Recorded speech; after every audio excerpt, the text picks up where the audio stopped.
Assalamualaikum warahmatullahi wabarakatuh. Berjumpa kembali dalam channel YouTube saya, Raden Muhammad Ali.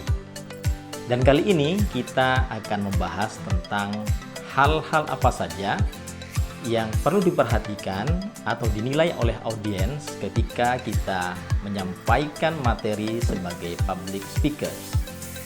Pada video-video yang lalu telah kita bahas tentang apa saja yang perlu disiapkan sebelum kita melakukan public speaking. Nah, kali ini kita akan membahas hal-hal apa saja yang perlu kita perhatikan ketika kita melakukan public speaking. Hal pertama yang harus kita perhatikan ketika kita melakukan public speaking adalah penguasaan materi. Penguasaan materi maksudnya di sini adalah sejauh mana kita mengerti, memahami tentang materi yang akan kita sampaikan kepada audiens. Kalau kita sebagai MC misalnya atau pembawa acara, materi yang dimaksud bisa berarti satu adalah konsep acara. Acaranya apa? Apakah formal, informal, khidmat, santai, hiburan, olahraga, atau seperti apa? Hal yang lain yang perlu kita perhatikan adalah tentang susunan acara. Kita cek betul apakah susunan acaranya sudah benar atau tidak.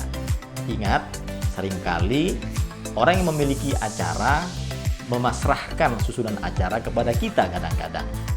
Atau mereka menyusun sendiri, tetapi kadang-kadang ada hal yang perlu kita perbaiki. Oleh karena itu, kita cek betul susunan acaranya. Kemudian yang ketiga adalah para pengisi acaranya. Misalnya pemberi sambutan, yang membaca Al-Quran, yang memimpin lagu kebangsaan Indonesia Raya, kemudian yang memberikan materi, yang presentasi, dan sebagainya. Termasuk jika ada acara hiburan misalnya.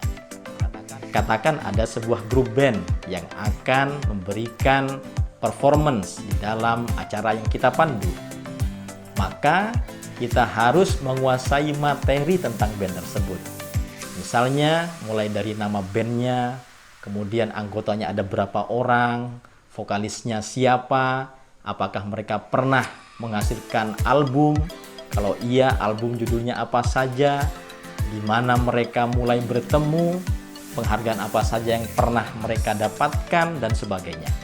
Sehingga ketika kita akan mempersilahkan grup band tersebut untuk perform di atas panggung, kita bisa memberikan perkenalan atau introduction yang menarik kepada audiens. Misalnya seperti ini. Hadirin yang berbahagia, berikutnya akan kita saksikan bersama penampilan sebuah grup band yang mulai terkenal di Yogyakarta ini, bahkan di Indonesia. Mereka adalah 3 orang anak muda yang waktu kuliah dulu memiliki minat yang sama. Kemudian mereka membentuk sebuah grup band di tahun 2015. Mereka telah menghasilkan 3 album indie dan juga mereka telah menghasilkan atau mendapatkan 3 penghargaan sebagai grup band terkenal atau terpopuler di Yogyakarta. Hadirin, mari kita saksikan bersama penampilan grup band apa, misalnya seperti itu. Itu kalau kita menjadi MC. Kalau kita sebagai narasumber, sebagai penceramah, sebagai presenters untuk sebuah seminar, untuk sebuah diskusi dan sebagainya, maka kita harus betul-betul menguasai materi yang akan kita sampaikan kepada audiens. Bagaimana caranya? Bisa dimulai dari kita membaca, baik dari buku, dari majalah, internet, media sosial, dan lain-lain. Bahkan kalau perlu kita melakukan diskusi dulu dengan orang yang kita anggap memiliki ketertarikan dan pengetahuan tentang topik yang akan kita sampaikan. Sehingga ada semacam brainstorming, ya, semacam diskusi awal, pemanasan di benak kita sendiri, pada diri kita sendiri sebelum kita menyampaikan kepada audiens kita. Nah, oleh karena itu, kita juga perlu melakukan semacam simulasi. melakukan uji coba tentang materi yang kita sampaikan. Bisa dengan teman diskusi tadi, atau juga bahkan bisa dilakukan sendirian dengan cara merekam, kemudian kita mencoba mereview bagaimana kita menyampaikan ketika kita latihan itu.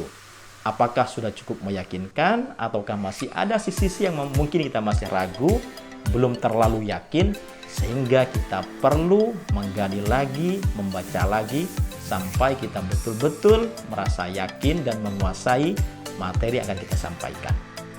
Nah, penguasaan materi ini akan berpengaruh kepada sejauh mana confidence kita akan muncul, rasa percaya diri kita akan muncul. Semakin kita menguasai materi yang akan kita sampaikan, maka confidence itu akan semakin kuat. Walaupun penguasaan materi dan confidence tidak menjamin berhasilnya sebuah public speaking. Tetapi paling tidak, apabila kita sudah merasa percaya diri karena menguasai materi yang kita sampaikan, maka confidence itu akan muncul dan itu akan berpengaruh kepada kesuksesan kita ketika kita menjadi public speakers. Sekali lagi, siapkan materi, kuasai materi, maka itu akan berkontribusi pada kesuksesan kita sebagai public speakers. Selamat mencoba, semoga berhasil. Assalamualaikum warahmatullahi wabarakatuh.